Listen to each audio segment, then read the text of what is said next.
si alguno lo conoce, quizá algún otro curso que lo hayan visto por ahí.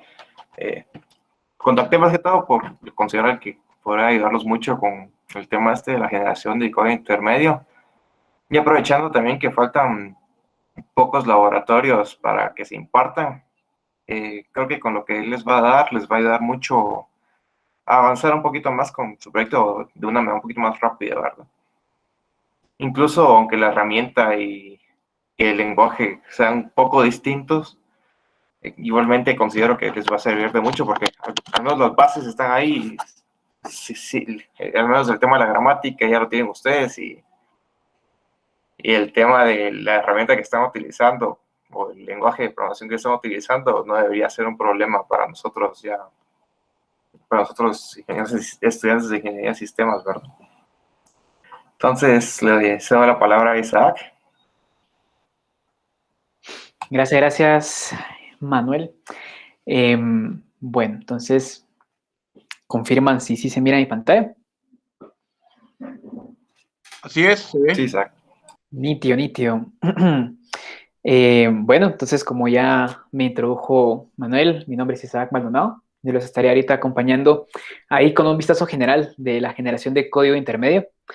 Tal vez solo una molestia, Manuel, si alguien, bueno, igual los exhorto a ustedes, si alguien tiene alguna duda, no me quedó claro algo, ¿sí? O sea, pueden libremente hablar, activar su micrófono o en su efecto hablar por el chat, y en el caso que sea así, Manuel, me puedes avisar, que hoy sí no puedo ver. Está bien, Isaac. Sí. Va. Yo te digo las preguntas. Va, nítido entonces. Entonces vamos a empezar con lo básico, ¿sí? ¿Qué es un compilador? ¿Sí? Digamos, eso ya es algo que lo hemos tratado varias veces, pero no está de más repasarlo un poco, pues porque vamos a estar tratándolo durante todo esta conferencia, ¿sí? Entonces, una idea general o algo que lo resume bastante bien es que es precisamente un programa que traduce a otro, ¿sí? Escrito en un lenguaje por lo regular de alto nivel a un conjunto de instrucciones de máquina, ¿sí? Esto eventualmente útil para que nosotros podamos destinarlo a que sea ejecutable en diferentes procesadores. O sea, esa es como que la idea general de un compilador, ¿sí? Seguido de ello, ahora la pregunta que nos centra es ¿dónde estamos? ¿Sí? Porque, por ejemplo, esta imagen, ¿sí? No es como que desconocida para nosotros, es bastante común y de hecho presente el libro del dragón, ¿sí? Donde es bastante útil porque nos indica cada una de las fases y tanto lo que saca como lo que requiere cada una de ellas, ¿sí?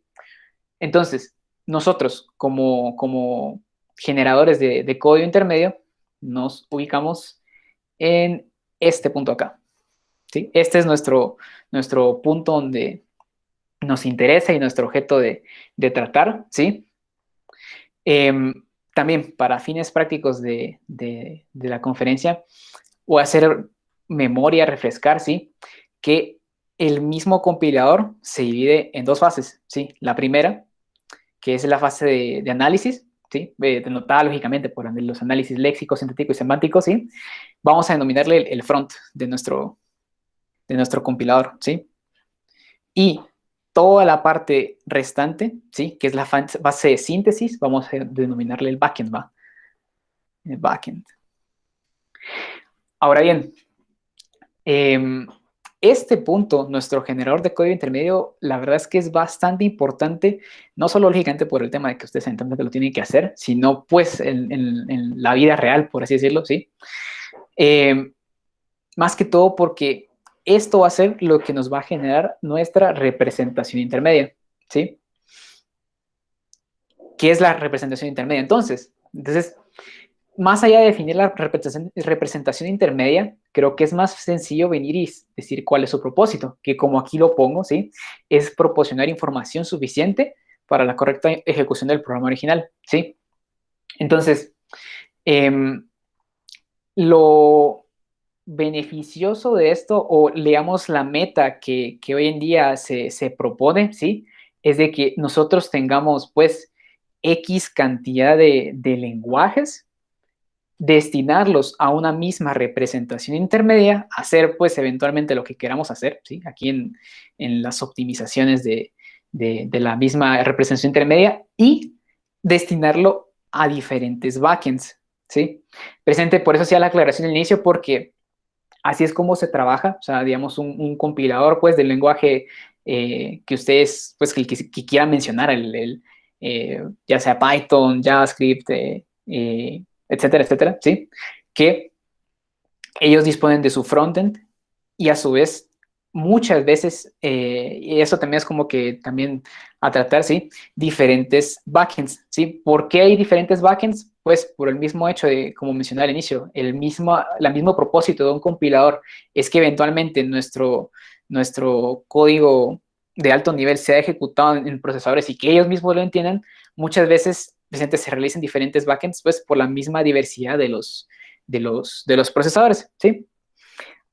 En este punto también, sí, es de aclarar que existe o es donde se da la ramificación de la distinción de los lenguajes en cuanto a si son compilados o interpretados, ¿sí? Porque ¿qué es lo que pasa? Digamos aquí, bueno, ahí me salió todo chocado, pero existe esta división, ¿sí? En este punto, justo cuando llegamos acá, es donde, de acuerdo a la naturaleza que se quiera seguir, es que el lenguaje va a ser compilado o interpretado. La diferencia principal se puede realizar pues con un ejemplo, digamos así, cotidiano. Digamos que yo voy al extranjero, no sé hablar inglés, ¿va? Entonces, presente, yo miro este diagramita, ¿va? Entonces digo, qué chilero, ¿va? Pero pues, ¿qué rayos dice? Entonces, yo conozco que tengo un amigo que eventualmente sabe inglés y le digo, mira, vos no me pasas el favor de traducirme esto, va, no hay clavo, no hay problema. Entonces, él eventualmente me envía este diagramita ya pues traducido totalmente. Entonces yo digo, bueno, órale, ya, ahora ya entiendo, pero con un documento pues totalmente traducido. La otra posibilidad es de que yo venga y vaya presente junto con ese amigo, ¿sí? Y entonces cuando yo mire qué dice ahí, él paso a paso o de acuerdo a mis necesidades vaya traduciéndome. Para traducirlo entonces, o para terminar de la comparación, en el que me da mi documento pues original, vaya totalmente traducido, es un lenguaje que es compilado. Y en el caso en el que decía que yo tenga a mi amigo ahí echando punta al mismo tiempo, o según mis necesidades, es un lenguaje interpretado, ¿sí? Y precisamente el gran dilema entre estos dos, ¿sí?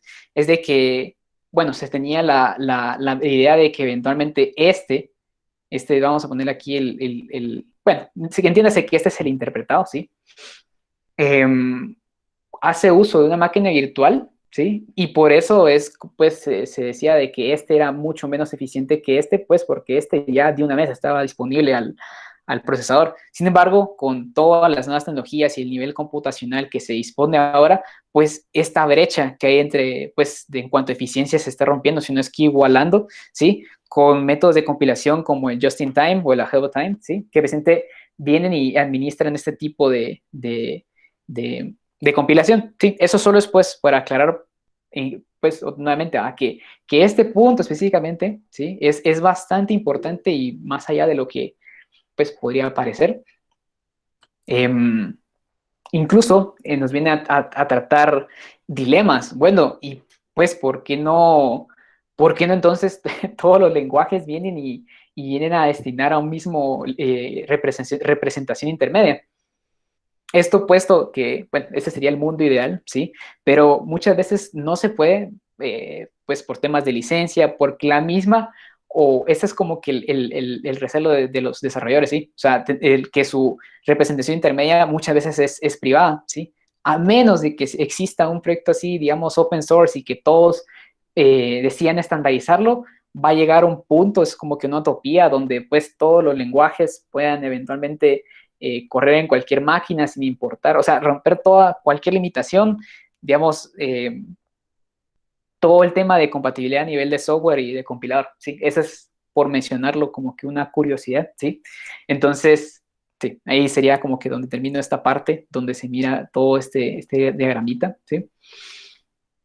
Sintetizando entonces, una representación intermedia, nuestro código intermedio, viene a romper la brecha semántica, ¿sí? Es decir, que media vez nosotros tendemos a esa representación intermedia, lo ideal, ¿sí? Tanto pues por seguridad del mismo lenguaje como para estandarizar, es de que ya no se pueda regresar al lenguaje original, ¿sí? O sea, ya no se puede regresar al lenguaje original. O sea, digamos, ya queda prácticamente indistinguible. Adicional a eso, pues, que es neutral al hardware, ¿sí? O sea, digamos, como se dieron cuenta en este diagramita, voy a limpiar ahí porque ya está muy sucio. Digamos, para este punto, cuando llegamos a nuestra representación intermedia y la generamos, ¿sí? Digamos, lo chilero de esto es de que, pues ya, evidentemente, que yo quiera correrlo en X procesador, pues ya yo solo vengo y le digo, bueno, yo sé que hay un proyecto o un backend de compilador que me permite presente destinar esa ejecución a X procesador, entonces, bueno, lo envío acá, o lo envío acá, o lo envío acá, ¿sí? Eso es como que lo que se representa este punto de que es neutral al hardware. Eventualmente también es importante que sea escalable porque pues también si se quieren implementar unas funcionalidades es necesario que pueda escalar y no se limite, o sea, se quede así, que no se pueda volver a tocar, ¿sí? A su vez, también es importante que sea simple, ¿sí? O sea, lo importante de todo esto es que a la larga la representación intermedia viene a ser una abstracción del código original, del código original. Entonces, por ende, viene a ser simple, tal vez ya no tanto para nosotros, pues, pero para la máquina, ¿sí? Esa es como que una característica principal y más importante aún, pues, a pesar de todo esto, o sea, todas estas cuatro características anteriores, tiene que ser completo, o sea, tiene que, a pesar de que aparentemente le quitemos cosas y, sí, que le quitemos cosas, tiene que todavía conservar la esencia y sobre todo, lógicamente, permitir de que la ejecución aún sea posible, ¿sí? Porque si no, de balde todo lo que estamos haciendo. Entonces, eso es en cuanto a la representación intermedia. Ahora bien, entramos al código de tres direcciones. El código de tres direcciones prácticamente viene a ser una representación intermedia, ¿sí? Más que todo para fines didácticos, ¿sí? Pues porque ya a la hora, como dije antes, hay en la actualidad muchos efectúan sus propias representaciones intermedias, pues ya por X o Y razón, ¿sí? Entonces, el código de tres direcciones viene a ser una representación, entonces que nada más, pues nos da una idea general de cómo funciona todo esto. La idea principal, y que tampoco se limita solo a este código de tres direcciones, es de que solo admite una instrucción por, sí, una instrucción por línea, por así decirlo. Digamos que esa instrucción va a ser fácilmente implementada a una instrucción de ensamblador, ¿sí? Digamos que eventualmente podamos transformarlo, pues, para quienes hayan ya cursado presente toda la parte de ensamblador de Archi1, ¿sí? Todas esas operaciones de add, de mul, etcétera, etcétera, ¿sí? O sea, venir y hacer una forma para que ya prácticamente esté a un paso de hacer eso, ¿no? Entonces, esa es como que la finalidad del código de tres direcciones, ¿sí? Adicional a ello, también este está organizado, se puede organizar por bloques. Ahí tal vez me estoy adelantando o saliéndome fuera del tema netamente del código de tres direcciones, porque entonces al organizarlo por bloques, o sea, digamos que o sea, tengamos nuestro código y eventualmente por algún algoritmo u otro distingamos que tenemos esos bloquecitos. Entonces, eventualmente se construye un grafo que indica, pues, a dónde puede ir, por ejemplo, si tiene una condicional que lo envía al inicio, etcétera, etcétera. Esto se somete a un algoritmo de optimización y pues, o sea, permite esa fase específicamente que, si se dan cuenta, aquí está, es donde se realiza la optimización. Pero de momento, pues para otra vez nuevamente, para no salir del tema, nosotros estamos únicamente viendo cómo sacar esto, la representación intermedia, ¿sí? Entonces, el código de tres direcciones, o bueno, antes de seguir, va, mejor pregunto, ¿está todo claro? ¿No hay alguna duda? ¿No estoy yendo muy rápido?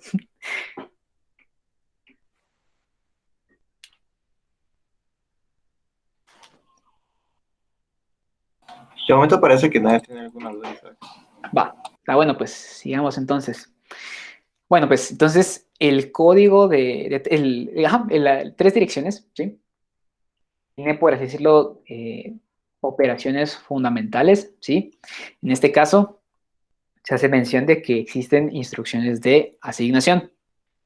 Las instrucciones de asignación, pues, hace referencia a que esto es igual, es puramente un ejemplo, ¿ah? Que tenga X, una Y, un operador y Z, ¿va? Entonces, tanto Y como Z son valores y X es una, pues, posición de memoria. Ya se pone así, pues, porque, pues, para fines didácticos, sí, pero hay que tomarlo muy en cuenta, ¿sí? Y de igual forma, donde OP es una operación, pues, no sé, aritmética, sí, aritmética de suma, resta, multiplicación, división, ¿sí? Esta es la forma que va a admitir, por lo que una operación normal, y eso creo que de igual forma ya lo tendrán claro, sí, o sea, digamos un 1 más 2 más 3 no sé, aquí X o Y operación se tiene que desglosar para poder llevarlo de esta forma. De igual forma, se dice que se admiten operaciones unarias, ¿sí? O sea, unarias con un valor Y, ¿sí? Que este unario, pues, puede ser presente el más común, el menos, ¿sí? Entonces, hay que tomar muy en cuenta eso al momento de generar el código de tres direcciones, pues, porque en caso contrario, pues, no estaríamos cumpliendo las reglas y sí, ese es como que el estándar que se tiene. Esto en cuanto a instrucciones de asignación. En cuanto a saltos condicionales e incondicionales, tenemos, pues como dice, dos tipos, ¿va? Pero se notan los saltos por medio de etiquetas denominadas goto, ¿va? Entonces, como dije antes, ¿va? Cuando uno viene y pues eventualmente construye sus bloquecitos, ¿sí? Em, digamos que este es el bloque uno, el bloque 2 y el bloque 3 va. Entonces, precisamente esta instrucción goto lo que me permite es, dado un ID, un identificador que pues en este caso se encuentra puede ser tanto B1, B2 como B3. O sea, yo puedo decir, bueno, mira, ya después de cierta operatoria, resulta que me salió un goto B2 va. Entonces, me da que vayamos aquí, en este punto. Bueno, como me dio un goto B2, digo, como goto a B2, sí, perdón, se va a este bloque y ejecuta sus instrucciones, ¿sí? Dicho esto, entonces, estas instrucciones de goto pueden resultar, como dije, condicionales e incondicionales. Condicionales, el nombre es un poco obvio, pero pues resultan de la operatoria de un if. O sea, digamos, aquí tenemos un if, cierta condición que tiene que ejecutar y eventualmente, en caso que sea verdadera, digamos, llama el bloque 1. Esta específicamente es un salto condicional. En caso que nosotros hagamos uso del goto sin una previa condicional, pues es donde mismo le da el nombre, es un salto incondicional, ¿sí? Entonces, esta es la principal diferencia entre ellos dos y así es como se invocan, ¿sí? A manera de nosotros poder saltar entre instrucciones, ¿sí? Aquí no existe, por así decirlo, el else, etcétera, etcétera, sino que pues digamos, se abstrae, por así decirlo, ¿sí? A manera de reducirlo únicamente al empleo de esas etiquetas y tomando en cuenta que tienen cierto destino, ¿sí? Y ese destino tiene que estar definido. Entonces, es de tomarlo en cuenta en cuanto a los saltos condicionales e incondicionales. Y bueno, ya creo que sería lo último y de hecho esto es bastante curioso, ¿sí? Las llamadas a procedimientos o también denominadas llamadas a funciones, ¿sí? Entonces, ¿qué es lo que pasa? Digamos, tenemos nuestro código, digamos, tiene ciertas instrucciones, ¿sí? Eventualmente, yo tengo una función A, ¿sí? O sea, por eso digo, es procedimientos o funciones, pues, porque esto depende de cómo lo queramos hacer, ¿sí? A la larga, pues, igual se podría hacer nada más la llamada, pues, como si fuese un procedimiento normal, ¿sí? Pero ya para estar así en sintonía, vamos a hacerlo como si fuese una función, ¿sí? Entonces, cuando yo quiero hacer una llamada a una función, puedo hacerlo así, simple y sencillamente. Sin embargo, de igual forma, al momento de generar código intermedio, tengo que contemplar ciertas condiciones. No voy a entrar ahorita a detalles sobre eso, pues porque todavía tengo que introducir ciertas estructuras importantes, pero digamos, la llamada procedimiento puede ser así, simple y sencilla, no hay ningún problema, ¿sí? Pero, otra vez, hay que tomar ciertas consideraciones. Aquí como pequeña demostración, ¿sí? O sea, podemos ver presente como una operatoria, como lo que intenté hacer allá arriba, pero aquí está más chulo, ¿no? Que pues son puras operaciones aritméticas, se reducen a asignaciones pues que lo llevan a la forma que habíamos dicho, ¿sí?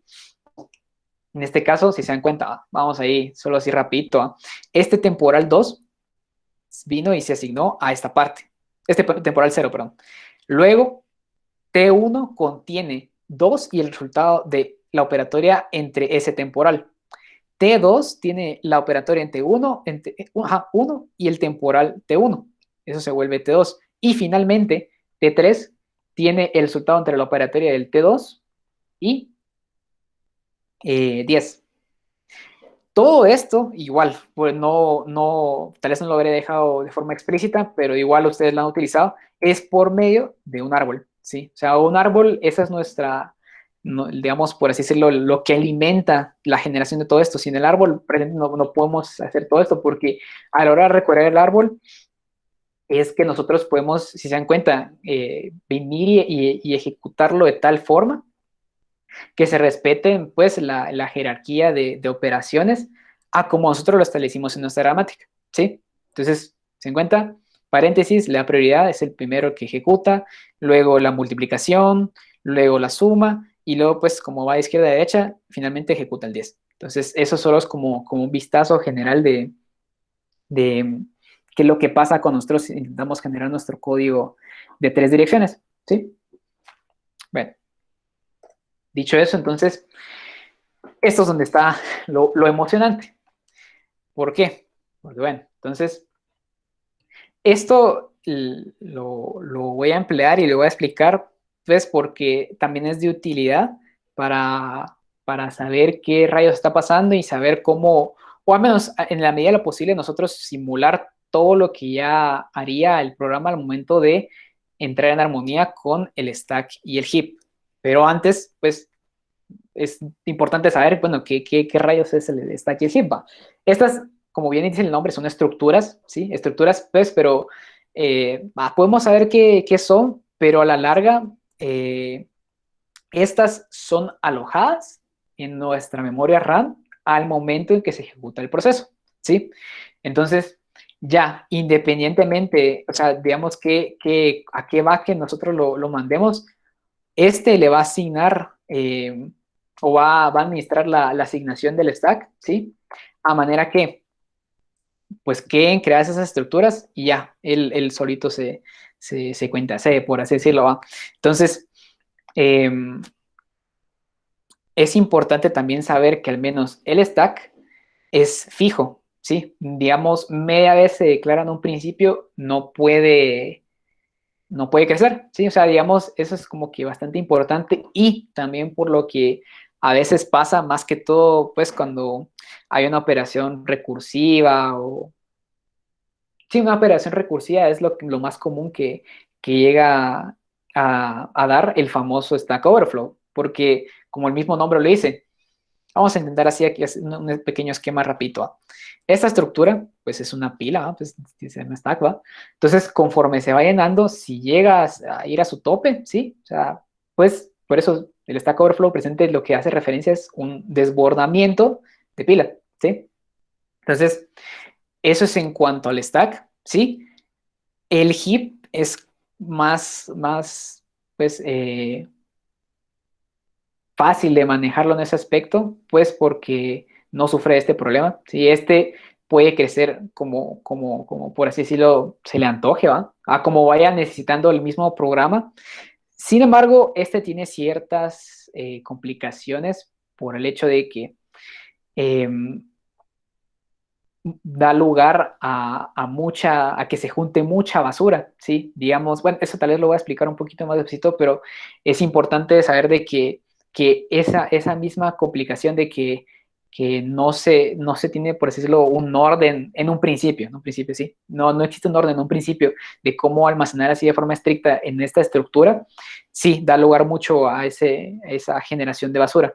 Pero bueno, antes de entrar a eso, eh, vamos a dar un par de ejemplos puntuales entonces, ahora para comprender un poco más cómo funcionan esas estructuras.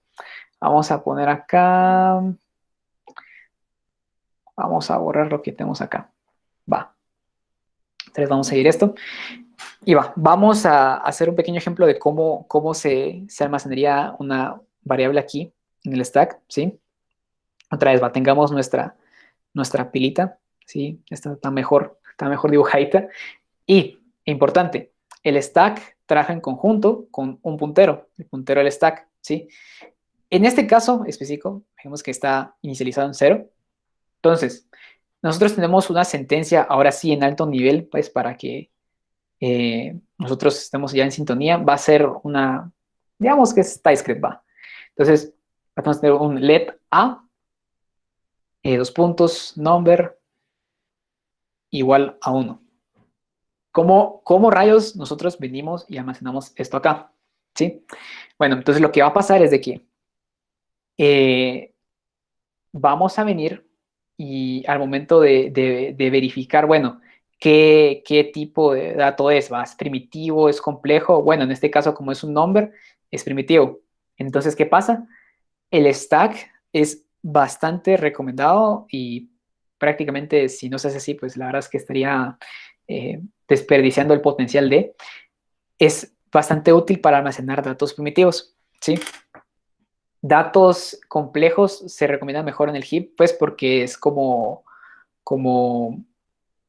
desperdiciar el espacio que hay acá, ¿sí? Y no solo ya vimos de que eventualmente es muy difícil, la verdad, que a puro almacenado de datos complejos podamos venir y llenar el stack, pero pues es por buenas prácticas, ¿sí? Entonces, detectamos entonces que es un dato primitivo. Primitivo. Entonces, verificamos. ¿Cuál es el valor de nuestro puntero? P0. Entonces, aquí vamos a poner índices 1, 2, 3, 4, 5, 6 y puntitos suspensivos. Vamos a venir y hacer stack en la posición P va a ser igual a 1. De esta forma, ahora nosotros tenemos nuestro 1 a disposición en la posición 0 y es importante también que nosotros en nuestra tabla de símbolos o nuestro entorno, mejor dicho, sí, tengamos noción también en qué posición fue que se guardó esta variable, ¿sí? Porque de ahora en adelante no nos va a interesar, pues, saber, bueno, sí, hasta ese punto, saber cuál es la variable, pero lo más importante, cuál es su posición, ¿sí? Porque al momento de que nosotros queramos acceder a ella, digamos que queramos imprimirlo, por así decirlo. Bueno, si nosotros sabemos de que vamos a ver, aquí vamos a hacer un temporal 0, va a ser igual a stack. Yo realicé cierta operatoria, vamos a ponerle este mejor T1. Y supongamos que en T0 recuperé el valor de la posición del stack en donde estaba esa variable. Yo luego, no sé, puedo hacer una operatoria de print. ¿Y qué va a pasar cuando imprima el T1? Me va a aparecer mi 1, ¿no? Entonces, es como que bastante importante tomar eso en cuenta, ¿sí? De igual forma, aquí también va a pasar mucho que vamos a tener, pues, media vez estemos en nuestra función main, ¿sí? O nuestro entorno global, por así, digámosle entorno global, pues, para que seamos claros. Media vez estemos en nuestro entorno global, es fácil y es recomendado que cuando se hagan estas asignaciones, pues de igual forma en nuestra prueba llevemos un contador, ¿va? Y aquí, en vez del puntero, usemos precisamente la posición que le correspondería, ¿sí? Esto es sencillo, ¿va? Pues o sea, ustedes solo en su, supongo yo, a clase de entorno, almacenarían este dichoso contador, ¿sí? Y entonces, como ustedes saben, de momento, digamos que esta es la primera instrucción, pues, que iría en la posición 0. La referencia o usar punteros se va a usar media vez estemos dentro de otra función que no sea la principal, la global o el main, ¿va? O sea, digamos, esa es como que una recomendación general, porque, bueno, y aparte de eso, también media vez hagamos esto, aumentar, lógicamente, el contador de lo que dispongamos en este entorno, digamos que tengamos un contador de variables, ¿va? Entonces, cuando pase esta asignación, vamos a hacer nuestro dichoso var más, ¿va?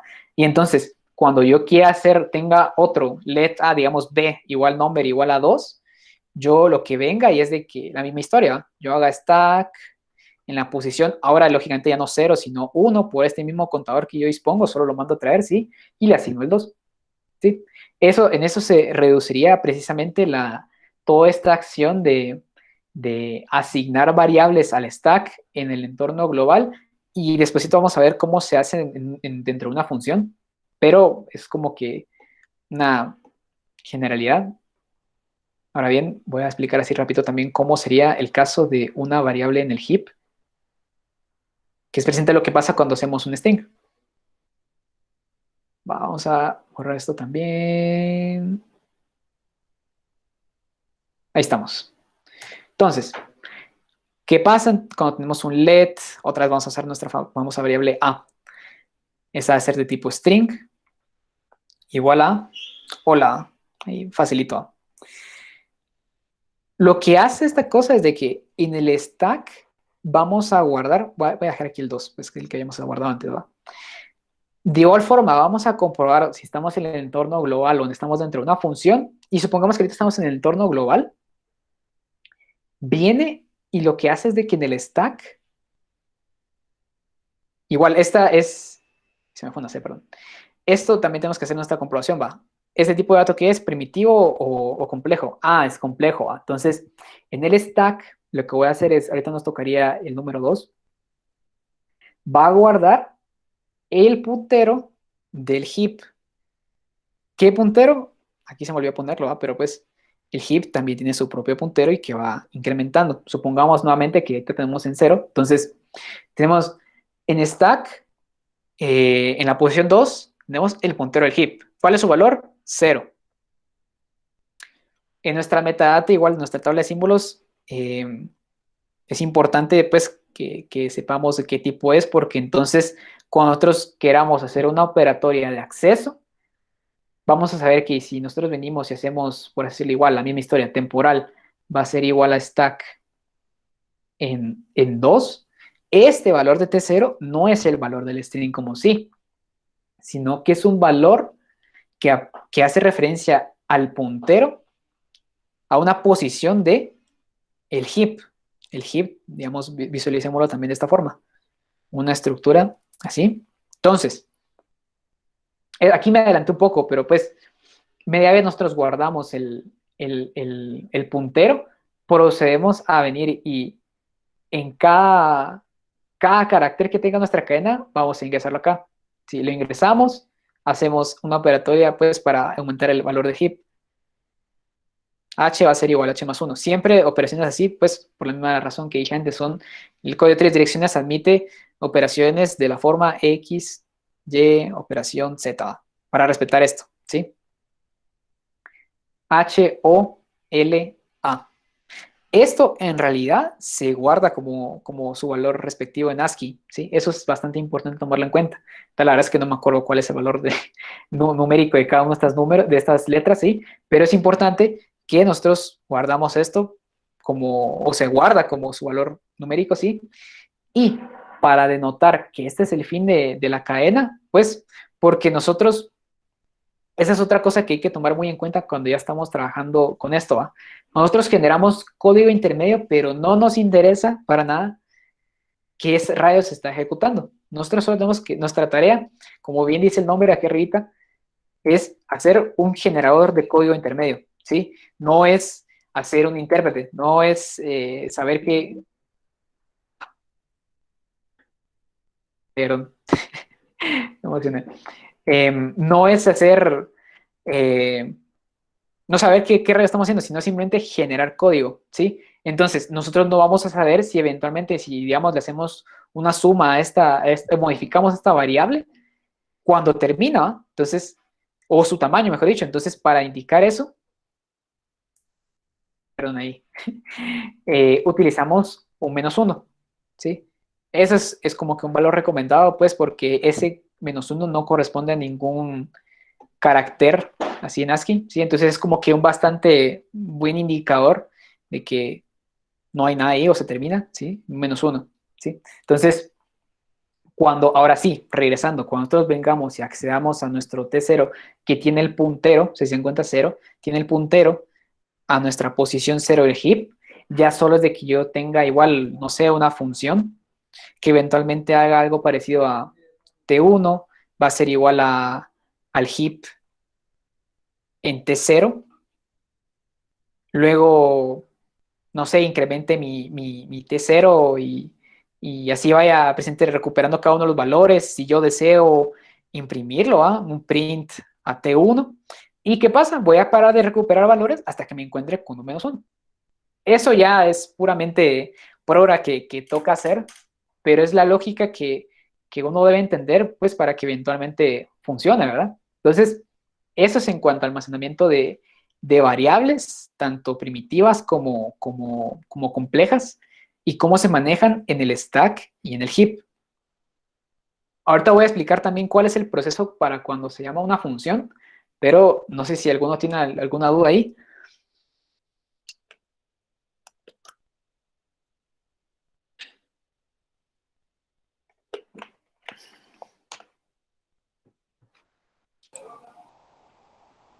Puede ser que no, aún, Isaac. Está bien, está bien. Va, entonces voy a agarrar por acá.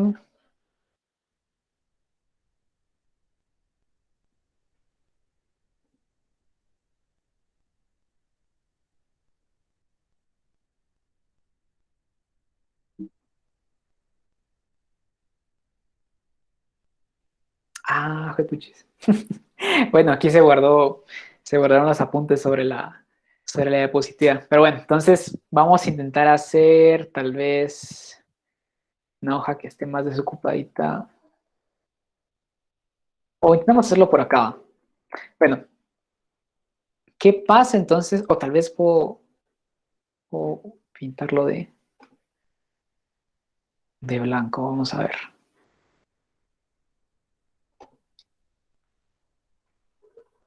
No, pues está muy tardado. No, mejor dejémoslo así. Bueno, perdón ahí el inconveniente. Va, entonces, ¿qué va a pasar entonces cuando yo llame una función? La función, vamos a ponerla aquí arribita, pues perdón ahí por el desorden, pero eh, por ejemplo, yo tengo mi función y esa función es una función A, recibe un parámetro numérico y pues ya escrita la función es igual a, a función A, va a ser igual, va a recibir su parámetro n, digamos que es tipo number, que va a retornar igual un number y va, su cuerpo, eso es lo que nos interesa ahorita. Y eventualmente, también para poner el ejemplo interesante, vamos a ponerle un return, ¿va? Que va a ser igual a n, o sea, va a regresar el valor que nosotros le ingresamos. Sí, nada más es un ejemplo sencillo, pues, pero para entender qué rayos pasa. Entonces, también tomemos como contexto que en teoría, eh, tengamos esto lleno, ¿no? ¿Sí? O sea, de momento tenemos esto lleno, tenemos nuestras primeras 3 posiciones de nuestro stack llenas. Entonces, cuando yo vengo y me topo con una llamada a función, ¿qué va a pasar? Primero que nada, tengo que venir y tomar en cuenta el valor de mi entorno actual. Otra vez, supongamos que es un valor, estamos en el entorno global, ¿sí? Entonces, yo vengo y, digamos, tengo mi temporal 0, le asigno que va a ser igual al valor actual de P. Si se dan cuenta, todo esto como habíamos hablado, en el que estamos en el entorno global, P siempre ha estado igual a 0, ¿sí? Va a ser igual al tamaño actual de nuestro entorno. En este caso, como tenemos 3 cosas guardadas en el stack, pues nuestro entorno es de tamaño 3, ¿sí? Va, T va a ser igual a P más 3. ¿Qué va a pasar entonces ahora? Yo lo que voy a hacer es que voy a guardar en el stack, en la posición T, perdón, aquí es la posición más 4, o sea, digamos, es entorno más 1, por así decirlo, ¿va? Voy a guardar en la posición T0 mi parámetro. ¿Cuál es mi parámetro? Según esta función, es 1. ¿Esto qué va a hacer? Esto en nuestro stack nos va a poner este número 1. ¿Por qué? Esa es la lógica de cómo funcionan las llamadas a funciones en el stack. Todos los parámetros hay que especificarlos, ya sea pues el valor directo o en su defecto, porque puede llegar a pasar puntero, en el stack. ¿Por qué no lo hice acá? Esa es en la posición 3. esa es igual otra práctica que es bastante útil y es porque nosotros vamos a reservar esa posición para el eventual return, ¿sí? Porque independientemente que pues tenga un retorno explícito, ¿no? Pues otra vez va, nosotros no sabemos qué puchi está pasando ahí, va, pero dejamos ese espacio para eventualmente, si queremos asignarlo, pues lo asignamos, va, ¿sí? Entonces, ahorita lo que yo hice fue, pues sencillito, yo solo tengo un parámetro, guardo ese único parámetro en la posición eh, P en torno más 1, ¿sí? Que eventualmente resulta en 4. ¿Sí? Ahí no se mira muy bien, pero eso es un 4. Ahora bien, lo que hago después es de que tengo que hacer lo que se llama un cambio de entorno simulado. Vamos a hacerlo acá, pues aquí el heap está vacío, entonces aprovechemos mejor. ¿Qué va a hacer ese cambio de entorno simulado? Lo que va a hacer es de que al momento de que entre a la función, pues ya traducida de A, esto va a venir y va a hacer toda su operatoria tomando en cuenta que el puntero, por así decirlo, otra vez, o sea, es como que si él hiciera su propio entorno global, ¿va? Está en cero. ¿Y cómo logramos hacer eso? Pues ya justo antes de hacer la llamada a la función, o sea, hacer el famoso A, lógicamente no le mandamos el parámetro porque pues ya lo especificamos aquí, lo pusimos en el stack, no estaría correcto enviarlo acá, ¿sí? Aparte porque no es válido, ¿sí? Hacemos un P va a ser igual a P más, ahora sí, el tamaño del entorno, que en este caso es 3. ¿Qué va a pasar entonces? Cuando llegue acá, para él, en teoría, por así decirlo, va a estar en P0. ¿Sí? O sea, él va a venir y va a hacer toda su operatoria y pues no va a tener noción, o eso es lo que nos permite es de que él no tenga noción que fue llamado, ¿eh? Sino que simplemente, pues él hace toda su operatoria, todo su chirmol, ¿sí? Pero pues a él no le interesa pues si fue llamado o no, sino simplemente, bueno, yo sé de que en mi nuevo entorno, ¿sí? Yo tengo mi posición 0, por así decirlo, ¿sí? O sea, digamos que tenemos que vamos a tener otro temporal, digamos T0 va a ser igual a P, ¿sí? Si yo vengo y hago stack en la posición, eh, bueno, que sería P más 1, ¿sí? Yo aquí voy a recuperar el valor del 1. Eso es pues tal vez podría llegar a ser un cacho confuso, pero esto lo que permite es que ahora, en vez de estar moviendo directamente la P, nosotros solo pues accedemos o se la asignamos a temporales y por medio de incrementos, o sea, vamos a poder movernos en nuestro nuevo entorno, por así decirlo, simulado. Esta cosa lo que va a hacer es que pues eventualmente puede llegar a hacer otras llamadas, puede llenar imagínate que tenemos una declaración acá, no sé, puede poner aquí una variable que sea 2 y así, etcétera, etcétera. Y eso es lo importante, antes de salir de esta variable, lo que va a hacer es stack en la posición P, ¿sí? O en la posición, pues, no sé, que tengamos un temporal vamos a ponerle temporal 1, que guarde nada más P en la posición T1, va a ponerle el valor del retorno. ¿Sí? Digamos que aquí de una forma igual otra logramos recuperar el valor. Cuando le ponga aquí stack en T1, que es P, va a ser igual a 1, lo que va a hacer es que en ese espacio que dejamos libre, si se dan cuenta, la P siempre es global, no es de que sea local a cada una, no, es global, ¿va? Entonces, todo este chimol que hagamos aquí dentro, a pesar de eso, nuestra P eh, va a venir y saber de que cuando yo le haga esto, va, va a posicionarse precisamente acá, ¿sí? Entonces, de esa forma, cuando nosotros salgamos de la función, ¿sí? O sea, digamos, ya salió de todo esto, justo inmediatamente despuesito de esto, voy a hacer ese acceso al stack y para ya finalizar y para no terminar de hacer los bolas, voy a hacer un P igual a -3 para regresar, por así decirlo, a la normalidad. todo esto es necesario al momento de llamar a una función y es prácticamente lo único que podría llegar a confundir respecto a esto. Pero bueno, para ya no, como aquí hice la siguiente diapositiva, ya mucho texto, ¿sí? Mejor vamos a hacer uso de algo que ustedes puedan ver e interactuar con. Entonces, vamos a ver.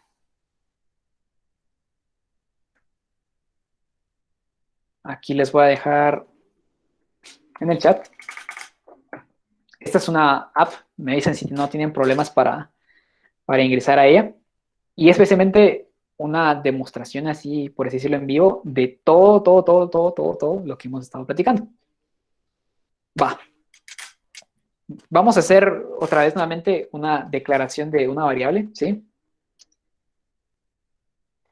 Y vamos a ejecutarlo para que miren que eventualmente, o sea, se cumple todo lo que hemos estado diciendo. Entonces, aquí pues instrucciones generales, copien o escriben su código, está chiquito, entonces ahí tengan cuidado con él. O sea, como dije nuevamente, es así una versión de TypeScript, entonces es tipado, y recuerden otra vez sus puntos y comas, pues, pero ahí les aguanta, ahí cualquier cosa les va a tirar error, va. Entonces, cuando ya tenga escrito mi código, pues, que quisiera probar, va, compilamos, y si se dan cuenta, aquí nos genera nuestro código de 3 direcciones.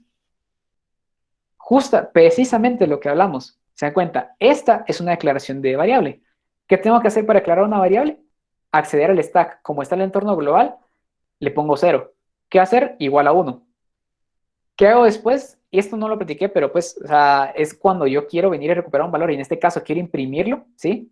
Vengo y asigno un temporal, el stack en la posición 0, y nada más procedo a imprimirlo, ¿sí? Con la instrucción.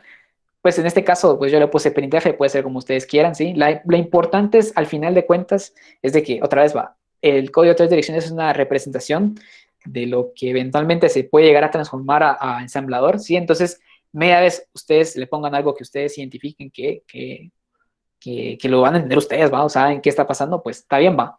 Entonces, incluso, aquí vamos a probar a ejecutarlo para ver si se completó. ¿Se dan cuenta? Le di start, me inicializó mis variables P, el pointer del stack, que es P, y el de heap, que es H, en ceros, va. Entonces, le doy aquí siguiente línea. Esta línea es la que contiene la asignación del stack el 1. Stack, ahora en su posición 0, tiene 1. Siguiente línea, vengo y recupero a T0 el valor del stack. Si se dan cuenta, ahora se creó aquí T0, tiene el valor de 1. Siguiente línea, vengo y hago pues, el imprimir, ¿va? De la T0. Aquí en la consola me salió este 1, entonces sabemos que todo está bien, ¿sí? Siguiente línea, pues esto nada es protocolo, le pongo que imprima un salto de línea y finalizó. Así de sencillo es cómo funciona todo esto, y yo creo que visualizado funciona mucho mejor, ¿sí? Vamos a probar ahora también el tema de las funciones que hayamos hablado. La función n, de la que estuvimos hablando, ¿va?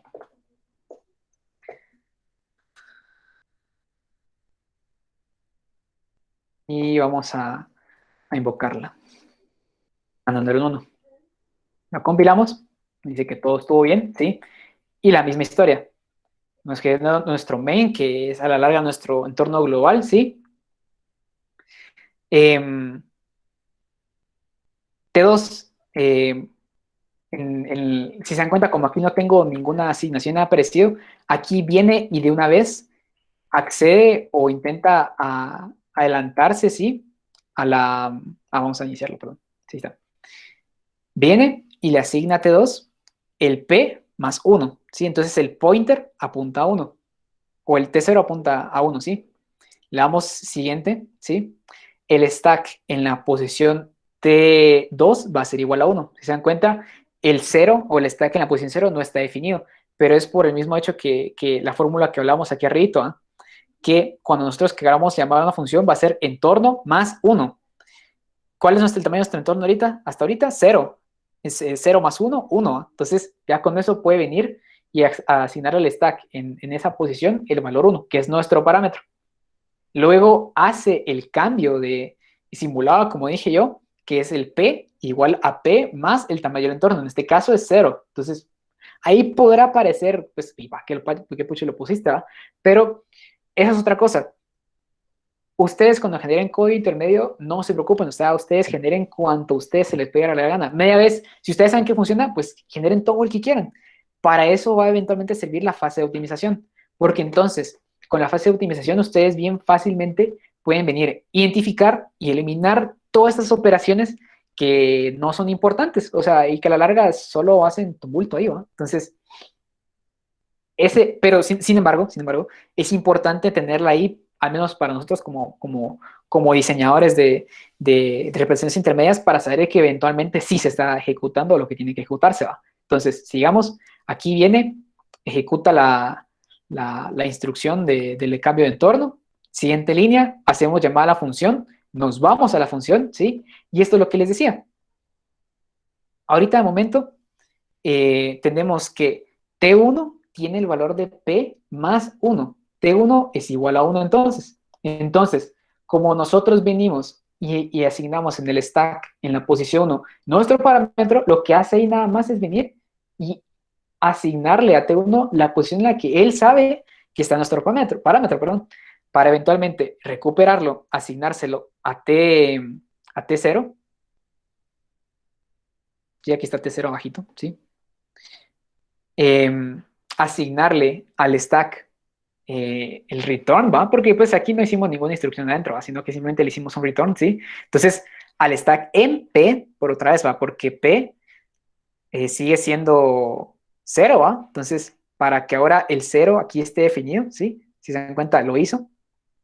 Hizo instrucción de, de salto condicional. Esto igual es puro estándar, es para indicar de que se vaya al final, ¿sí? O sea, siempre cuando ustedes hagan estos métodos, los métodos que sean diferentes al main, es importante ponerle una etiqueta de salida a la función. Ahí vamos a ver por qué. Pero presenta ahí go to L0, L0. Y tiene su instrucción de return, entonces sabe dónde fue llamado, regresa inmediatamente a la línea que seguía después de ser invocado. Ahora, lo que nos interesa, y como hicimos acá, bueno, él no sabe si el parámetro del return va a ser utilizado, sin embargo, lo recupera. Otra vez, porque no sabemos qué rayos se ejecuta, nosotros solo nos interesa generar código, generar código. Entonces, en T0 ahora vamos a tener lo que eventualmente retornó, ¿sí? Que es un 1, ¿sí? Y finalmente, regresar a nuestro entorno actual, que es P igual a P menos 0. Finalizamos y ahí está nuestra ejecución completa. Vamos ahora igual a entrar a otro tema interesante, que es qué pasa cuando existe recursividad.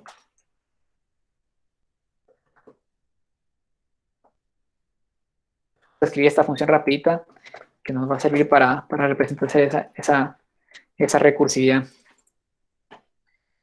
Porque entonces, está muy bueno y todo, ¿ah? Pero hay un pequeño gran dilema y espero que ahorita cuando genere el código se mire, se mire verdaderamente cuál es nuestro pequeño gran problema. Porque de momento, o sea, todo está así como que, qué chilero, pero hay un pequeño fallo, pero se puede parchar fácil y es lo que les quiero enseñar. Tutorial 5, ahí está. Vamos a ver si todo está bien. Sí, todo está bien, va. Entonces, si se dan cuenta, este es un pequeño código, no es nada de otro mundo, es una función factorial, ¿sí?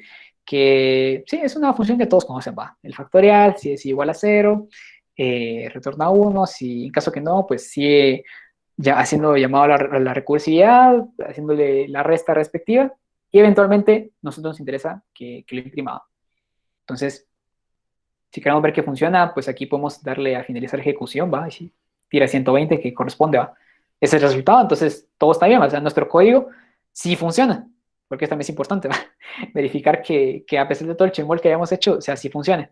Entonces, ¿qué va a pasar acá? Voy a intentar acercarme. Va. Ahí creo que se mira mejor. Va. Entonces, viene y sencillito, ¿va?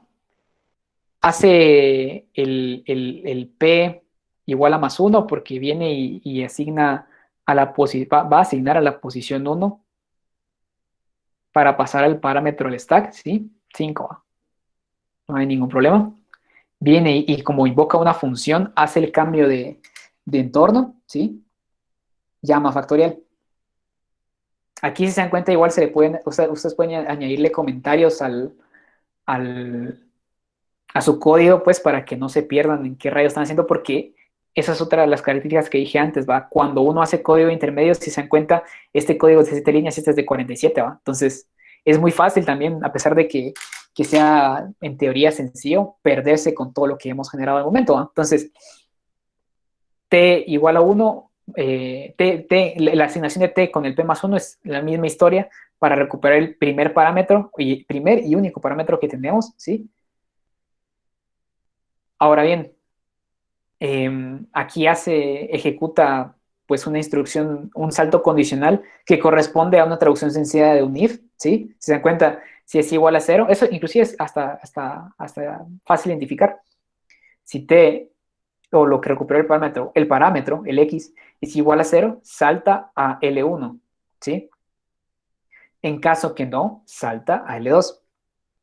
Entonces, sencillito, ¿ah? ¿Qué pasa cuando salta L1? Si se dan cuenta es la asignación a la variable, la asignación al stack en la posición P, que es la posición de retorno, así vamos a decirle, la posición de retorno, 1 no, porque retorno 1, ¿no? En caso contrario, que es cuando se dice que salta L2, otra vez nuevamente pasa algo interesante. Yo vengo y así como hago una llamada a función acá, pues vengo y preparo mi, mi temporal que va a ser un puntero a la posición adelante de entorno más 1, entorno actual más 1, pues para poder guardar mi parámetro. ¿Ah? Si se dan cuenta ahí, perdón, se me olvidó avanzar, va L2, hace esa onda, asigna T2 el parámetro, que en este caso ahorita es 5, ¿sí? Y entonces aquí hace un comentario bastante interesante, guardar temporales. ¿Qué pasa? ¿Por qué guardamos temporales? Si nosotros, como esta cosa pues como es simplificado y no es una, pues, si ya está simplificado, es lineal, cuando vuelva a invocar a este factorial, si se dan cuenta, utiliza las mismas variables, ¿sí? O sea, T1, T0, o sea, todo esto. A simple vista, si lo vuelvo a llamar, ejecuta todo y vuelvo a salir, cuando salga voy a tener las variables que se asignaron dentro de a las recursividades, la última recursividad a la que se haya metido y no las variables que cuando yo la invoqué. No sé si eso queda claro, pero lo que sí es claro es que es un problema, ¿no? Entonces, lo que se hace ahí es de que se guardan todos los temporales que no se hayan usado o que sepan que no se hayan usado hasta que se finalizó la invocación, ¿sí? Por así decirlo, de la función. En este caso, uno identifica que este puntero, ¿sí? Muy probablemente no se va a utilizar o no se va si se dan cuenta, vamos a verlo acá, más fácil, ¿va? T4 se guarda en stack en T4, ¿eh? Cuando aquí lo recuperamos, lo asignamos a una variable T2. Y si se dan cuenta, ese T2, o sea, aquí nos interesaba y hasta aquí lo usamos. Sin embargo, aquí hubo una llamada por medio. Entonces, media vez nosotros identificamos de que el temporal no se usa, sino hasta después de la llamada de la función, es como que no, momento, aquí algo malo puede pasar, entonces mejor lo guardamos. Entonces, es como que algo muy importante que hay que tomar en cuenta y nuevamente, si se dan cuenta, acá lo guardo, cuando termina de ejecutar la función, lo vuelvo a sacar. De esa forma, nos pues quitamos de encima ese posible problema en el que se hacen bolas todos los valores, ¿sí? Y nuestro código puede seguir ejecutándose de forma normal. Si se dan cuenta, ahí hace el guardado, viene y pasa los parámetros, hace la ejecución del x-1, que es el que está acá, se va llenando nuestro stack, hace la llamada factorial, y ahí está, miren, volvió a ingresar a la función, y si no hubiéramos hecho lo que hicimos, si se dan cuenta, ahí se volvió a usar otra vez T3, digo, T2. Si no lo hubiéramos guardado, cuando salga de... Ahorita le hubiera puesto un número más pequeño, la verdad, pero cuando eventualmente salga o logre salir de esa llamada, yo creo que ahorita no se va a cumplir. Ahí está, ya retornó. Si se dan cuenta, ahí va a go to L0, que es la etiqueta que dije que había que poner por defecto siempre en todas las demás, o todas las funciones que no son externas a la global o al main. Cuando retorna, viene y pues se queda presente acá, hace el recuperado del temporal, y de esa forma entonces nosotros garantizamos de que por más, o sea, por más anidado que esté nuestra función y por más marciana que pueda parecer, siempre se van a conservar los valores y no va a entrar en conflicto con el resultado final. Y se dan cuenta otra vez, funcionó porque dio 120, el factorial de 5 es 120. Eso es en cuanto a funciones.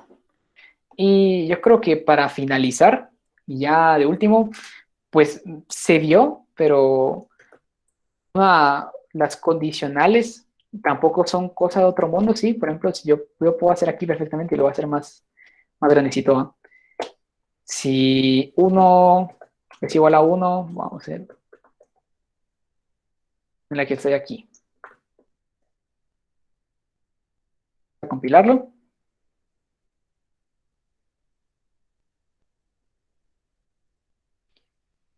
Va. Si se dan cuenta, aquí se me hizo muy grande el código, a pesar de que haya sido solo esto, pero es por el mismo hecho de que estoy imprimiendo una cadena, y la cadena implica la instrucción de recurrir al heap, pero si se dan cuenta, la instrucción del if, como habíamos visto también antes, de hecho, se reduce nada más a tener control sobre cuáles son los bloques a los que eventualmente destina su resultado positivo y el negativo.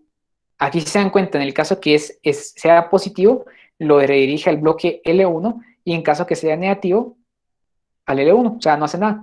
Voy a intentar hacerlo mejor imprimiendo un número, para que no sea tan escandaloso. E inclusive, podemos anidarle, pues, como nosotros lo haríamos por lo regular, ¿va?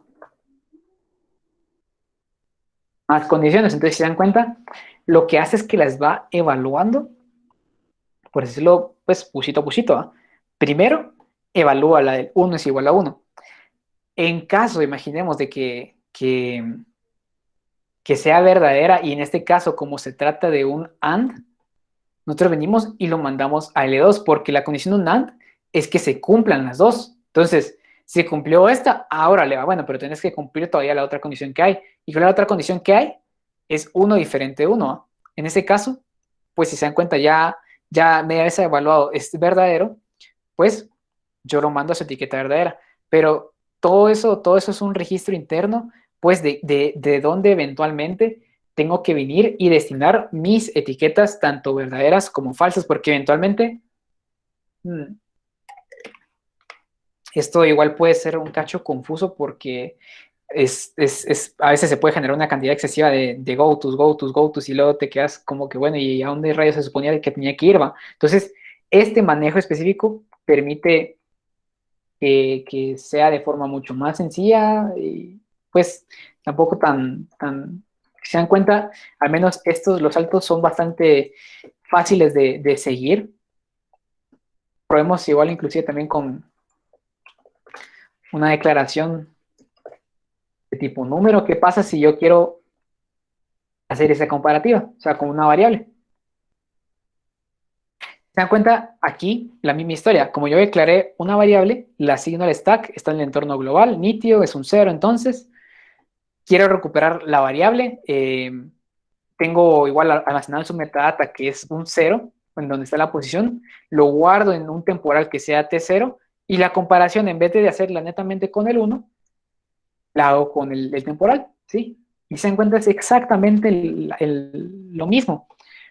Esto también se puede aplicar para ciclos pues, condicionales, ¿va? O sea, por ejemplo, si pongo aquí, si no hubiera guardado esto también, vamos a guardar esto, la declaración, vamos a hacer un while, mientras que A sea o diferente o, vamos a ponerle mejor una así de mayor, ¿va? Sea mayor o menor a 10,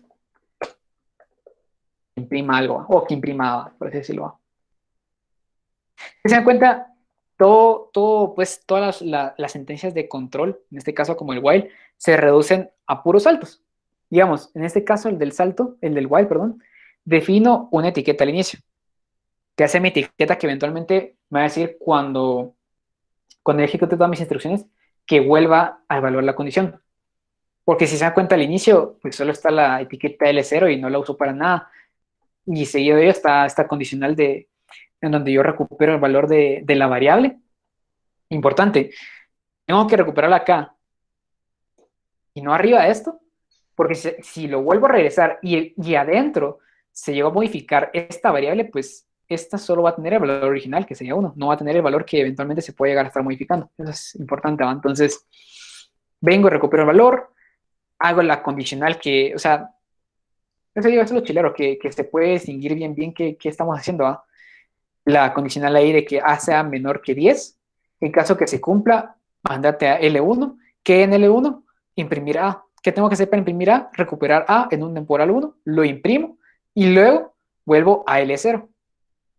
Y ahí se va haciendo una y otra y otra y otra y otra y otra vez.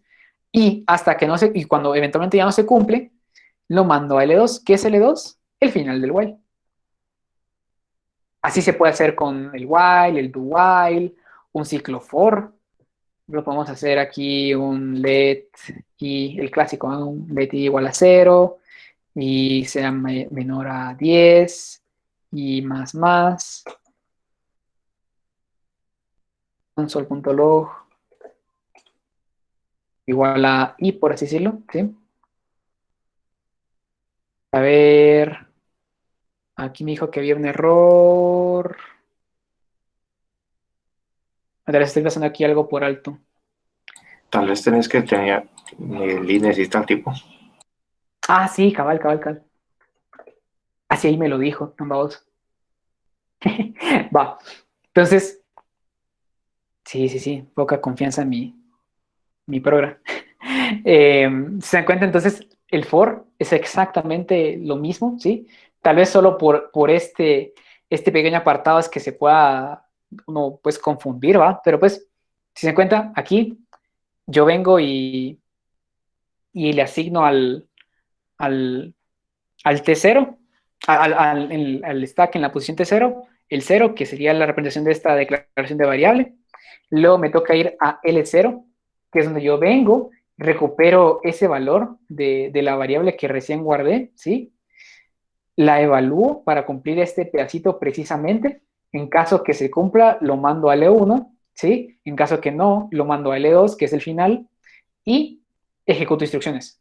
L1 es donde están las instrucciones. Si se dan cuenta, tengo que venir y hacer otra vez nuevamente, recuperar el valor de la variable i, imprimirla, y aquí pasa algo curioso. Eso es nada más exclusivamente por esta operación de incremento. Yo vengo y accedo a las eventualmente posiciones porque este incremento es curioso porque es un acceso y una asignación a la vez, ¿sí? Por ejemplo, aquí accedo a la variable, aquí le incremento y aquí vuelvo a asignar y vuelvo a L2, a L0. Si se dan cuenta, entonces se respeta el ciclo de ejecución de for, que hace esto primero, ejecuta y luego regresa al incremento o la operatoria que esté dentro de ese incremento. Vamos a ver si funciona. Sí, está. Si se dan cuenta, aquí abajito imprimió todo lo que tenía que hacer, ¿va? Hasta que fuera menor que 10 y lo imprimió perfectamente. Entonces, eso sería en cuanto a flujos de control. Ya vimos funciones, ya vimos declaraciones, asignaciones. Tal vez lo único que podría entrar en conflicto uno es cómo eventualmente hacer operatorias tipo lo que yo quiera ponerle acá, que sea un string, que sea aquí hola, más, o bueno, inclusive, este creo que no lo hemos visto, era presente el trato del heap. Si se dan cuenta, solo lo mencioné antes, pero aquí yo vengo y, por ejemplo, guardo en primera instancia en qué posición o qué valor actual tiene el puntero del heap. Cuando, pues, en este caso, voy avanzando en mi ejecución, como el heap de momento, el puntero del heap está en cero, yo vengo y le digo, mira, en el heap en la posición cero, guardame el carácter que corresponde a la h, en este caso son 104. Incremento el valor del heap, pues porque ahora se ocupó, ¿sí? Yo vengo, vuelvo a asignarle el carácter de la O, la L, la A, y el -1 que les comenté que sería para expresar un tope. Termino lógicamente incrementando por última vez el heap y en el stack guardo la referencia a donde empieza esa cadena para cuando entonces yo quiera venir e imprimirla. Un solo punto log A. Vamos a ver aquí. Aquí también pasa algo curioso. Tenemos también que tomar en cuenta funciones nativas si queremos realizar operatorias como estas, porque no es que podamos venir e imprimirlo todo de un cuentazo, pues porque a la larga tenemos que ir haciendo valor por valor. Si se dan cuenta, aquí yo uso una función nativa que se llama imprimir cadena, a la que yo le paso como parámetro el puntero donde empieza la cadena.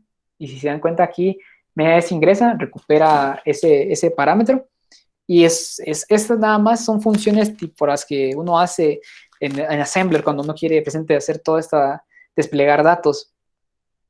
Hasta que sea diferente de -1, me imprime. Si se dan cuenta, aquí tal vez voy a sacar un poquito. Abajito se va imprimiendo la palabra. Me se cumple la condición O, L, A. Cuando termina, va a L2, regresa a donde fue invocado y pues eso es puro estándar, ¿va? Imprime su salto de línea. Entonces, eso es como que lo que podría decir importante, considero yo. Vuelvo a preguntar, ¿hay alguna duda respecto a todo esto?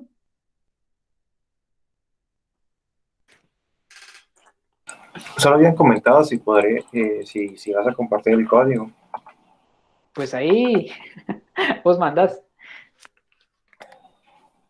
Por mí no hay problema, igual se pueden basar en esto porque creo que está bastante completo todo lo que nos mostró ahorita Isaac y Sí, no pues, hay problema. Ahí cabal está el enlace, no está habilitado, pero ahí está. Entonces, ahí al finalizar la conferencia, pues ahí con mucho gusto se los voy a habilitar para que entonces, si se dan cuenta aquí, ustedes pueden, no está todo lo que eventualmente pueden hacer, ¿va?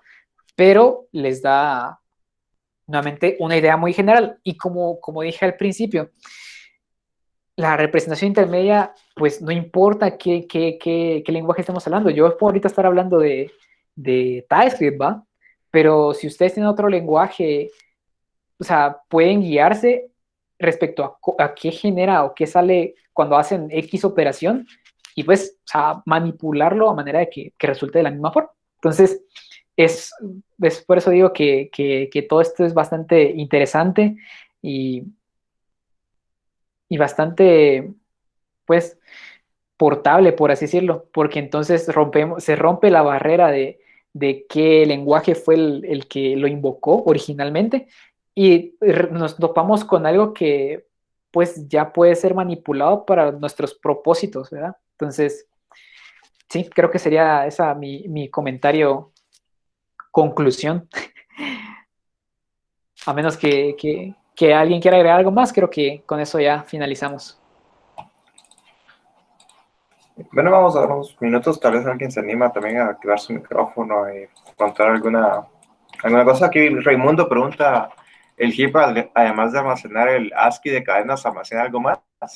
Sí, aquí nada más pues nos limitamos a, bueno, me limité a mostrarle cómo almacenaba cadenas, pero la cosa se pone más compleja, interesante, cuando nosotros venimos y almacenamos objetos, ¿sí? Pero a la larga es siempre lo mismo. ¿Por qué? Porque, por así decirlo, vamos a ver si tal vez podemos... no, voy a intentar explicarlo así, si no me va a entender así, pues te hago un dibujito o algo así, ¿va?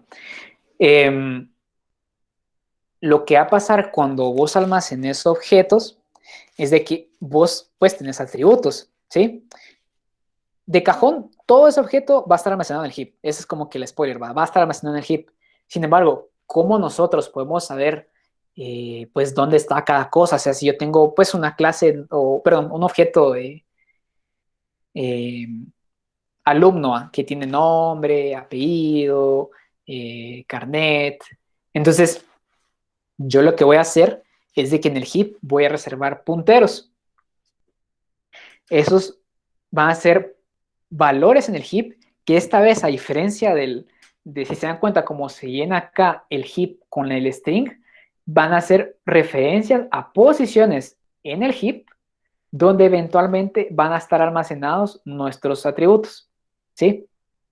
Esa es una forma en cuanto a objetos, ¿sí? Pasa exactamente lo mismo cuando nosotros queremos almacenar arreglos. Lo que hacemos a la larga con los arreglos es nada más almacenar referencias o sea, siempre al mismo heap donde empieza pues X dimensión del arreglo, y pues cuando queramos accederlo sería algo así como, digamos que tengamos un const a string, bueno, mejor no va a funcionar pues, pero es para poner un ejemplo, ¿va? Tenemos estos datos, ¿va? Entonces, cuando yo lo almacene en el stack, voy a guardar el cero, porque así, en teoría, así estaría el heap. Cuando en el heap yo voy a guardar igual acá, por ejemplo, en la posición cero, en vez de un valor, como aquí sería el uno, ¿va? Voy a guardar, no sé, en la posición uno. Entonces, la lógica sería, cuando quiero accederlo, arreglo stack en la posición cero apunta al heap en la posición cero, la posición cero del heap apunta a la posición 1 del mismo heap, y en esa posición 1 ya empezar mi declaración del arreglo.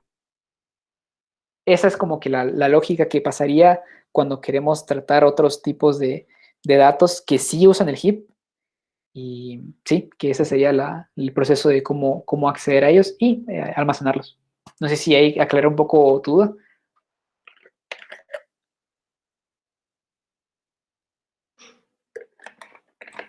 Si alguien tiene alguna otra duda, aprovechen aquí que Isaac es bastante bueno en este aspecto. Aquí sabe bastante de esto, entonces aprovechenlo ahorita. Que todavía tienen bastante tiempo para el proyecto, ¿no?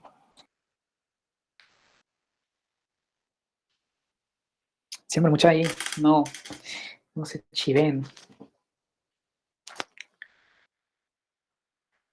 Aunque inclusive pues, sean puras dudas ahí de implementación o lo que sea, ahí cualquier cosa, aquí nos hacemos el kit. ¿Cómo sería en el caso de las variables que solo se declaran pero no se asignan? Fíjate que ahí también depende cómo lo quieras manejar vos. Vos lo que puedes hacer es venir y pues establecer un estándar, ¿va? Valores por defecto. Imagínate que un string quieras establecerlo como cuando que no se declare sea null, pues cuando vos vengas y hagas el proceso de almacenar la referencia en el stack y que el stack haga referencia al heap, en esa posición va a haber un -1. Eso te va a indicar a vos cuando ya pues generes tu código y hagas validaciones como por ejemplo si la variable es diferente de null o de X o Y cosa, ¿va? Pues se pasa que cuando encontres un -1, ese -1 va a representar tu, tu vacío, tu null.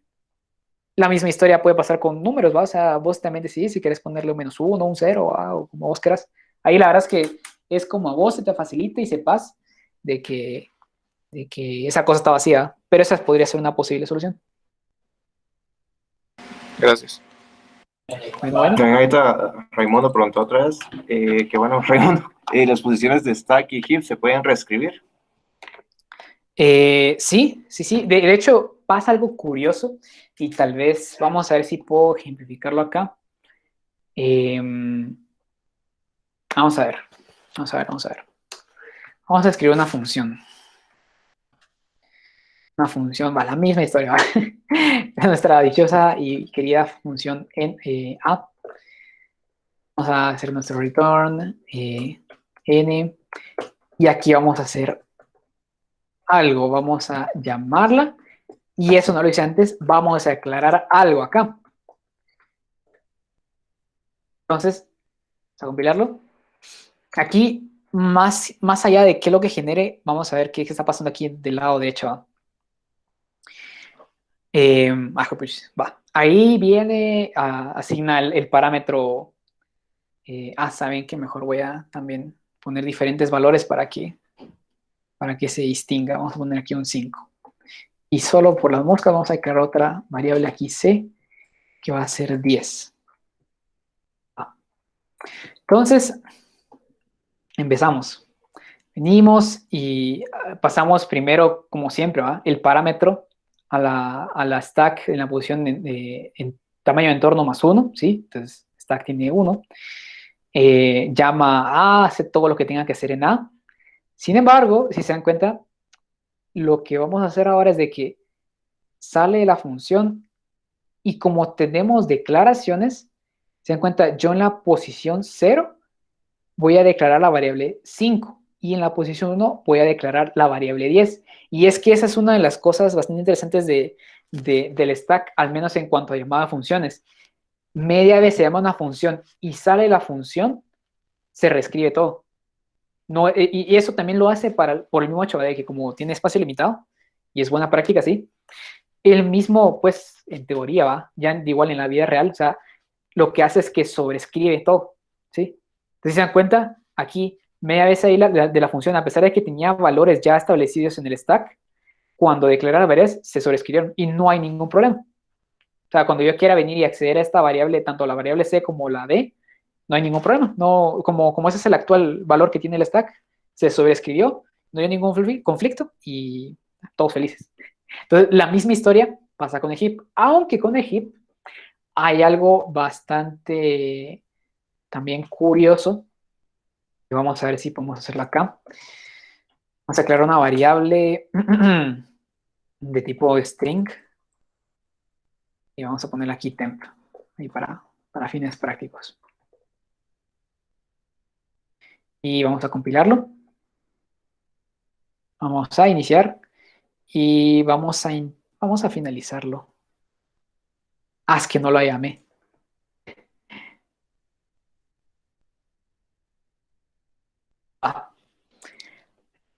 Este string yo lo llamé dentro de una función. Como dijimos, cuando sale una función y hay instrucciones adelante de ella, pues se sobrescribe. Entonces, cualquier variable o valor en el stack que eventualmente fuese un puntero hacia la posición 0 del heap se pierde. Entonces, este espacio en el heap se vuelve inaccesible.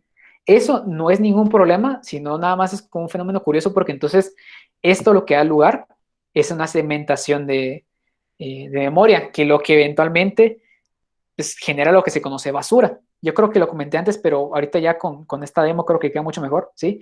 Porque entonces va generándose basura, basura, basura. Y actualmente lo que hacen los compiladores es de que cuando encuentra este tipo de situaciones, lo que hace es como que, bueno, no hay clavo, ¿ah? Yo te puedo hacer un algoritmo para venir y saber cómo administrar bien mi espacio en el heap. Esos son los dichosos garbage collector. Los que o sea, esa es hasta cierto punto la ventaja también de trabajar en lenguajes como en C++ y C, porque esos no los tienen por defecto. Uno tiene que hacerlo a manita, o sea, por eso es que a veces uno miraba instrucciones, tal vez en estructuras, me atrevería a decir, que uno venía y manejaba un objeto y media vez, no sé, eliminaba un nodo o algo parecido, tenía que hacerle free, porque en caso contrario, se queda la basura por ahí y pues, o sea, la verdad es que otra vez digo, el espacio es más que suficiente para que el programa funcione, ¿va? Pero el pobre sufre, es como ya consideración del programa, ¿va? El pobre sufre porque mira de que hay un gran espacio, pero no lo puede eliminar, no lo puede usar, ¿sí? Entonces, eso creo que tal vez responde un poco a tu pregunta. Disculpa si me extendí, pero sí, así es el asunto ahí.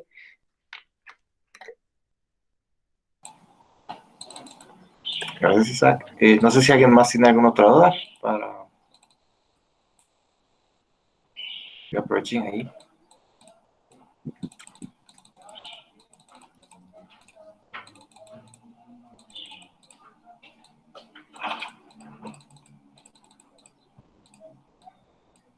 No creo que parece ser que ya no. Está bueno, pues. Entonces, te agradezco tu tiempo, Isaac. Estuvo bastante interesante, la verdad. ¿Cómo lo explicaste todo? Me gustó bastante. Eh, ah, tengo más hambre que dudas, dice Steven. Y es hora de almorzar en un rato. Sí, almorzar viendo lo que queda del clásico, me imagino. Así sí. Entonces, gracias, Isaac, por la conferencia. Ahí te va a llegar quizá un diploma más tardecito. Tengo que preparar aún. Y es eso, gracias. Y si Bueno, quieres, te puedes retirar ahora sí o despedir. sí, no, entonces ahí cualquier cosa, pues, como dije, voy a hacer el código público, hay cualquier cosa, pues, inclusive dudas, cabal, ahí está el código, ahí va el código, tranquilo. Ahí pueden preguntar, o sea, sí, pueden preguntar sin pena. Ahí voy a estar ahí, pues, cualquier cosa que tengan dudita. Entonces, sin más, me despido y provecho. Gracias, Isaac. Felicidades. Gracias.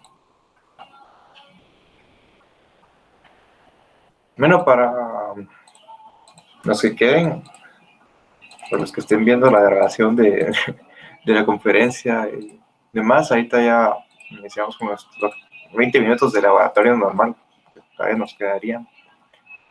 Entonces, los que estén con Haroldo, si quieren, se van con Haroldo, ¿verdad? ¿Cuál es tu correo para solicitar el video de la grabación? La vamos a publicar en Weddy. Vamos a publicar en Weddy y sí, tomen screenshot del final.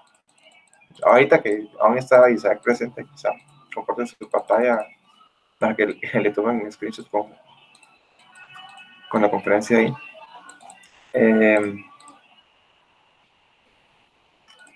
Pero sí había que tomar screenshot por el tema de la entrega en Weddy, ¿verdad? Que nos habíamos colocado ahí. También les encargo, antes de que se retiren todos, el tema de contestar la encuesta. Inicia la conversación, no estoy asignado acá. No hay ningún problema, no hay ningún problema. Igualmente agradecería que llenaras la encuesta porque es más que todo para saber sobre qué tal han ido las conferencias en general. También, si no son de otra sección, para el tema del video de la conferencia, ¿verdad? Les voy a pasar mi correo aquí. Igual creo que sería una buena idea que los otros auxiliares la publiquen en Classroom. Entonces, a lo mejor en Weddy, a lo mejor les comparto igual la grabación de la conferencia a ellos para que también se las publiquen. ¿Y a dónde hay que subir los screenshots para los de nuestra sección? Creo que en Weddy Haroldo colocó una tarea de entrega de conferencias. No estoy muy seguro. Si no, igual siempre mantenga la IVA. ¿Qué onda? La voy a volver a habilitar mejor para que la puedan subir los que no la subieron la otra vez. Así no se crea otra tarea. Ok. Ahí ya hablo a Haroldo y les va a habilitar atrás. Va. Me creo que faltan 10 minutos para que termine la clase, ¿verdad? El laboratorio. Entonces, No sé, aprovechando que andamos los dos mucho y estamos como que entre los dos labs. No sé si tienen dudas del proyecto, cosas así. Y mejor se las vamos aclarando ahorita. ¿y cómo les ha ido? Yo les di un poquito de código con el que se puedan guiar antes de Semana Santa. Entonces, no sé qué tal es allá. Ya empezaron, esa es la pregunta. Cabal, ya empezaron. De mucho. Qué La pecado. declaración de variables es buena para empezar, pero quizás bastante más complicada que empezar con las estructuras de control y demás. Pero si ya tienen declaración de variables, la asignación es lo siento, ¿no? Pero solo operaciones aritméticas. Bueno, al menos ya tiene algo. Yo hoy empiezo. Ahí con el código que les voy a compartir, Isaac, a lo mejor se pueden guiar. Es otro lenguaje, sí, pero al final, como él mismo decía, el tema de la generación de código intermedio casi que se puede aplicar para todo lenguaje y se puede entender o ver cómo se manipula para que pues, se realice lo que queremos hacer, ¿no? Ya tienes todas las expresiones. Las booleanas, ahí recuerdan que las de AND, OR y NOT se tienen que realizar con el código circuito. No se pueden utilizar operaciones de AND y OR, tiene que ser con circuito. Qué nítido. Yo empiezo. Realmente creo que tienen un mes todavía más o menos para entregarlo, ¿verdad? Entonces, aún hay bastante tiempo. Pero igual no se confíen. Esto es mejor si sacan muy buena nota, ¿no?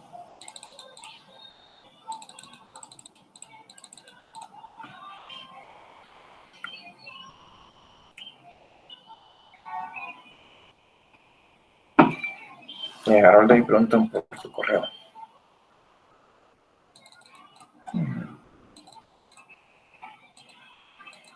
Igual los que están en sección, ok, tengo un par de cosillas en el repositorio que subir.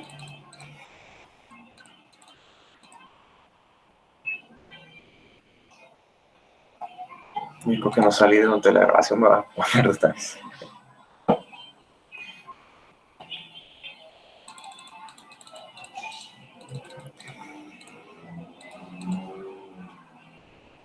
Yo nunca he encendido cámara, mano. No. No. Sí, esto ya se me olvidó como todos desde el inicio del semestre que no. Vamos a ver si se mira, pues esa onda. Estamos mucha. Bueno, si no tienen más dudas, mucha, pues dele. Sigan con su proyecto. Ahí saben que ahí están los foros para consultas, ¿no? Y pues ahí estamos a la orden con Manuel. Aprovechen el tiempo. Como les dice Manuel, casi un mes, poquito menos, ¿verdad? Pero si se dedican ahorita como se debería, pues sale. Yo sé que les ayudó bastante la conferencia de Isaac. Sí, te explico muy bien. Eso. No es que realmente este tema mucho no es como que haya mucho enfoque que explicar, sino que es como que con la teoría que se ve en clase se puede programar, pues. Entonces ya saben ya tienen todo lo del proyecto anterior, entonces eso es lo más fácil ahorita, pues traducir, ¿va? Pero, dele, ahí estamos entonces, cualquier duda, pues, quedamos a la hora mucho. Sí, también para el tema de pensar la traducción y demás de las cosas, les recomiendo mucho leer el libro. Está muy bien hecho, o muy bien explicado todo eso.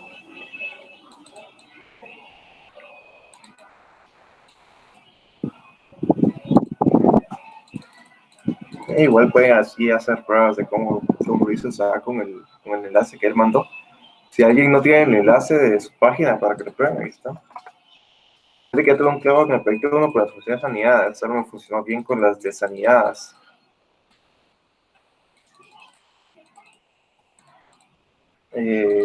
No sé cuál es el clavo que decís, Raimundo, o cuál fue primero. De Google, de C3D. Les diría que pueden utilizar el de Isaac, lo más seguro es que sean las mismas instrucciones, porque sí, yo creo que incluso con el que les pasó Isaac con todo eso ahí ya pueden debuguearlo y ver cómo se comporta el heap y el stack. Si no, como ustedes están generando C, pueden utilizar, yo para cuando hice mi proyecto, lo que hice fue armar mi entorno de desarrollo para debuguear C en Visual Studio Code. Ustedes también pueden utilizar Visual Studio Code para hacerlo. Solo en YouTube o algo así, como debuguearse en Visual Studio Code, ¿va? Y con eso se pueden ir.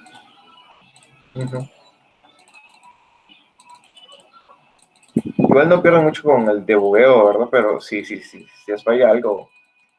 Ese de los comentarios también que mencionaba Isaac, no sé, no me acuerdo si yo también lo dije en el laboratorio. Sí sirve bastante. Al menos podrían intentar colocar un comentario al inicio de de cada como que, instrucción de flujo de control para que no se pierda mucho con eso. Nos puede servir para saber dónde están los errores, ¿no? También con el tema de guardado de temporales, sí, échenle un ojo a esa parte del código de Isaac. Lo más seguro es que esté en alguna clase que se llame llamar función o algo así, porque el tema de las funciones recursivas sí da mucho problema a veces.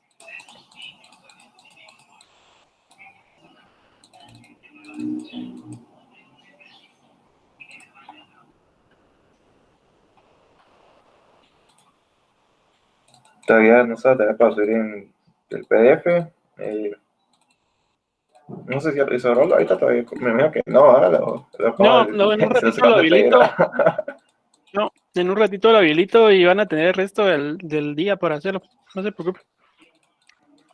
Igual les mando, ¿cómo se llama? Les dejo un anuncio ahí cuando ya esté habilitado. Entonces, con eso estaríamos. Yo creo que son las 40, casi son las 40. Entonces, feliz día a todos y échenle ganas con todo. Feliz día, jóvenes. Que estén bien.